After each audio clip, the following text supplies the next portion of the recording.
Di episode yang sebelumnya kita udah ditunjukin kalau Murong Xia bekerja sama dengan penasehat negara Beiyou untuk menghabisi Chu Tianshu demi memuluskan jalannya Chu Tianyang menjadi seorang kaisar di masa depan nanti. Selain itu, Chu Tianshu juga lagi jalan-jalan ke pasar budak. Tujuan utamanya adalah mencari seseorang yang kuat untuk menjaga kediaman Tuan Putri, karena sekarang kondisinya agak kurang aman gitu ya setelah sang kaisar menarik seluruh pasukan kerajaan untuk suatu hal yang kayaknya cukup penting. Oke, buat kalian yang masih berminat dengan alur ceritanya, langsung aja kita masuk ke part 11.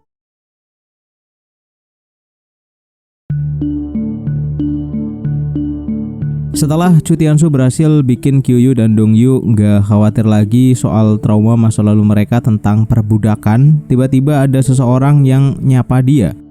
Ternyata orang itu adalah kenalan lama yang dulu pernah bantu Chu Tianshu buat dapetin Qiuyu dan Dongyu balik ke tangannya. Tanpa basa-basi, Chu Tianshu langsung nanya ke orang itu, apakah dia tahu seorang penjaga dengan level kultivasi tinggi, kalau bisa yang levelnya itu 8 atau 9.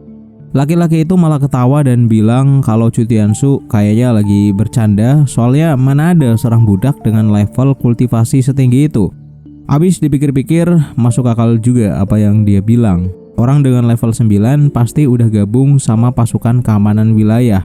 Dan kalaupun ada budak dengan level tinggi kayak gitu, tuan mereka pasti nggak bakal ngejual. Soalnya bisa jadi kartu as buat bantuin pemiliknya kalau suatu saat ada masalah.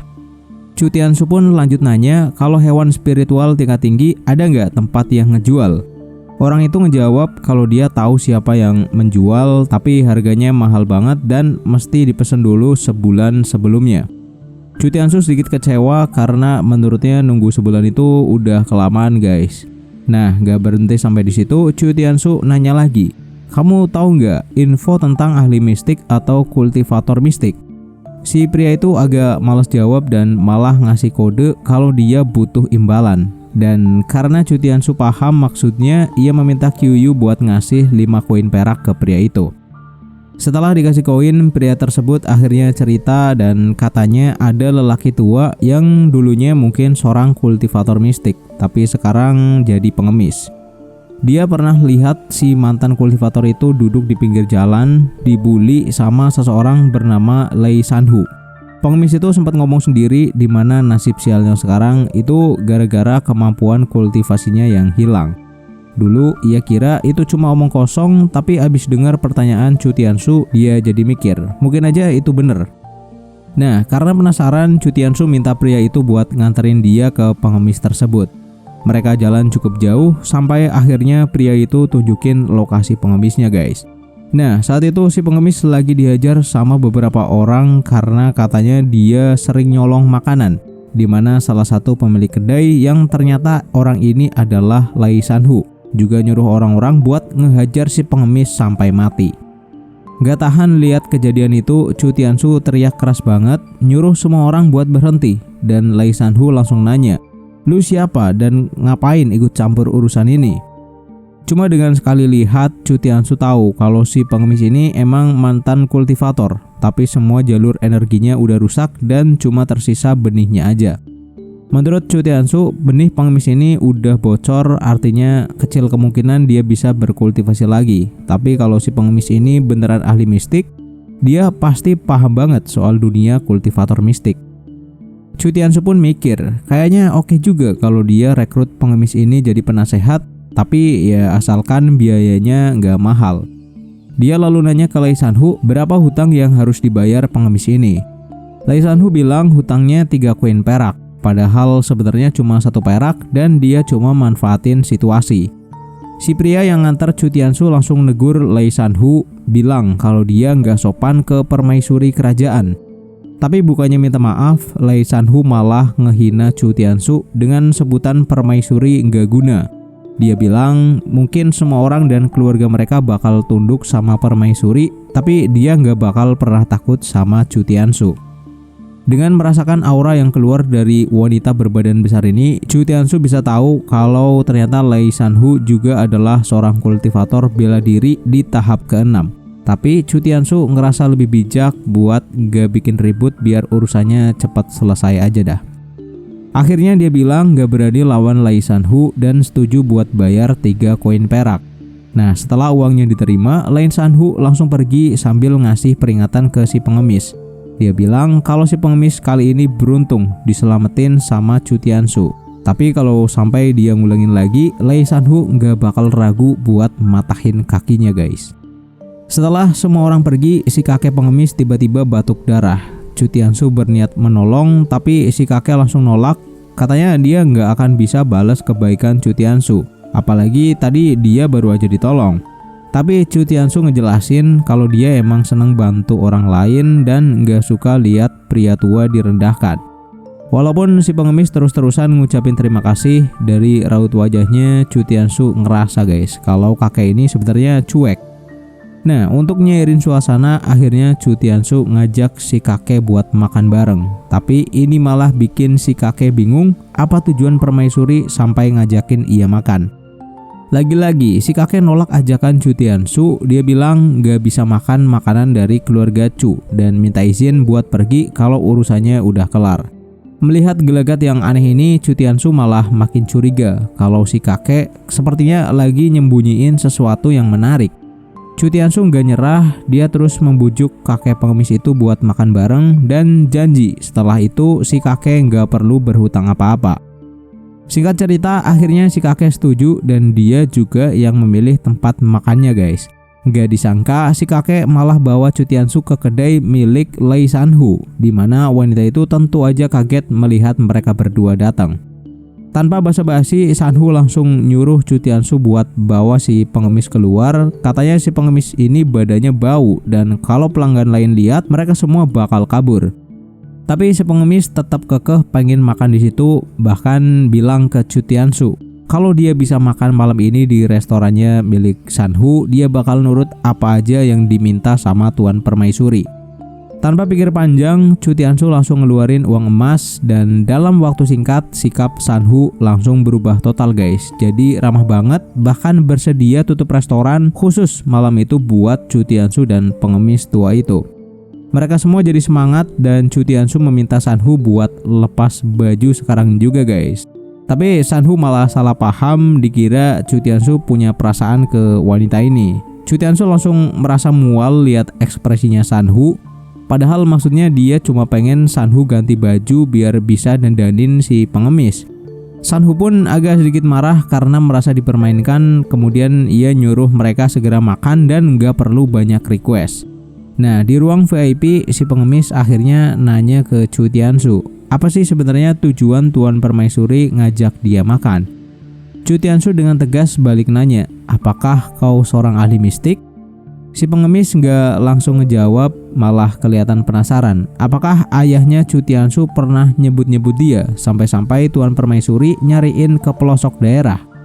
Ternyata pengemis tua ini kenal banget sama ayahnya Chu Tianshu guys. Walaupun Chu Tianshu sendiri belum pernah dengar soal itu.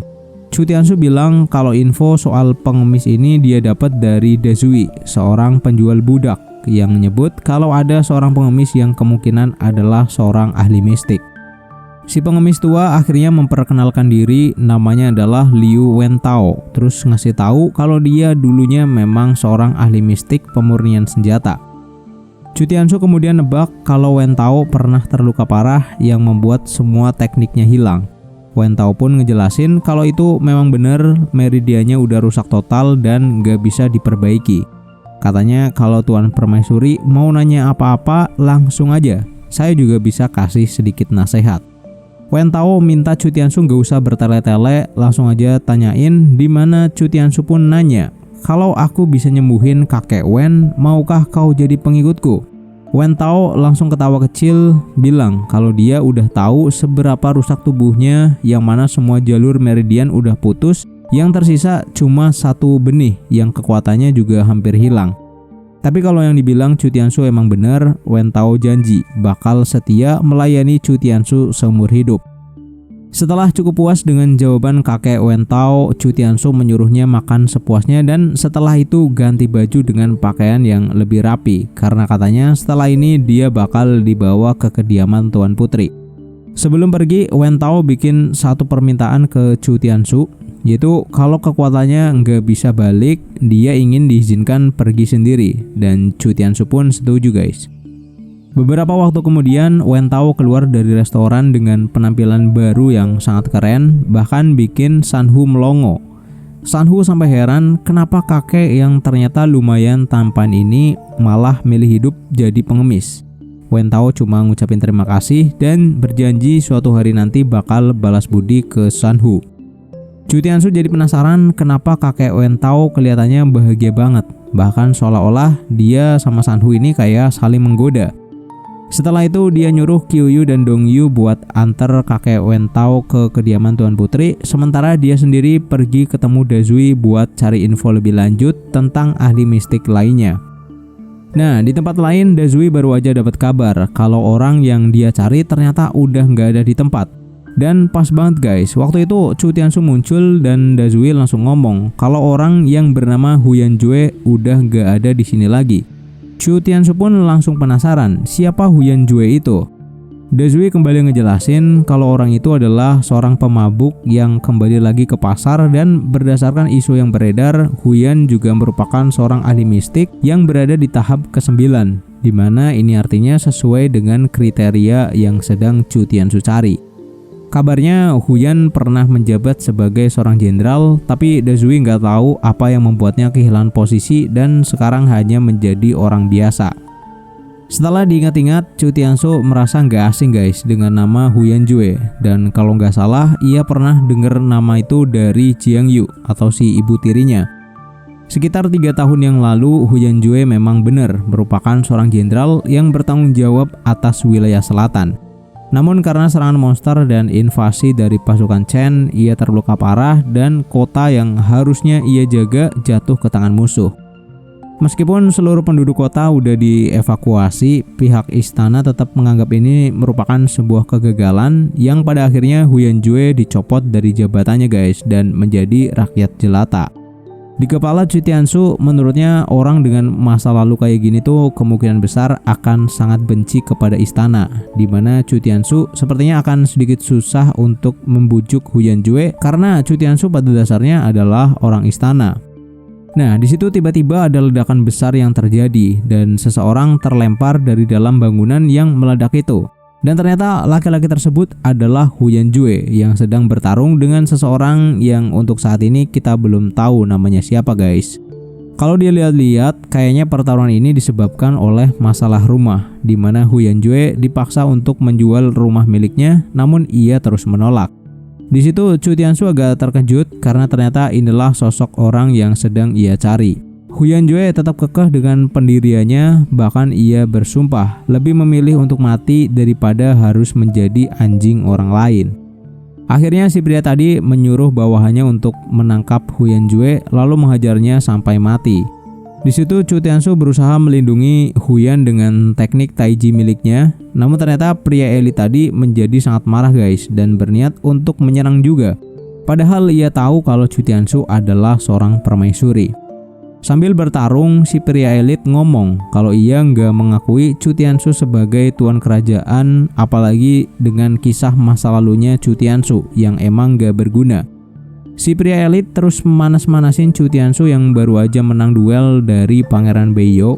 Tapi sebenarnya Chu Tianshu malas untuk bertarung, tapi karena pria ini nggak mau berhenti, akhirnya Chu Tianshu melumpuhkannya dengan sekali pukulan. Meskipun udah terluka, si pria elit kembali mengingatkan Chu Tianshu untuk jangan ikut campur kalau ia nggak mau berurusan dengan keluarga besar Jenderal Zen. Mendengar nama Jenderal besar Zen, Chu Tianshu tentu tahu siapa orang itu, di mana Jenderal Zen merupakan salah satu orang kuat yang sangat berpengaruh di negara Qin Barat. Bahkan ia memiliki 50.000 penjaga di bawah komandonya sendiri yang bisa dibilang mereka adalah orang-orang yang menjaga dan melindungi ibu kota. Si pria elit menyuruh Chu Tianshu untuk pergi karena ia hanya punya urusan dengan Huyan Jue, di mana mantan jenderal ini katanya udah menghina pamannya. Namun sepertinya Chu Tianshu nggak takut dengan ancaman tersebut dan ia menolak untuk pergi guys.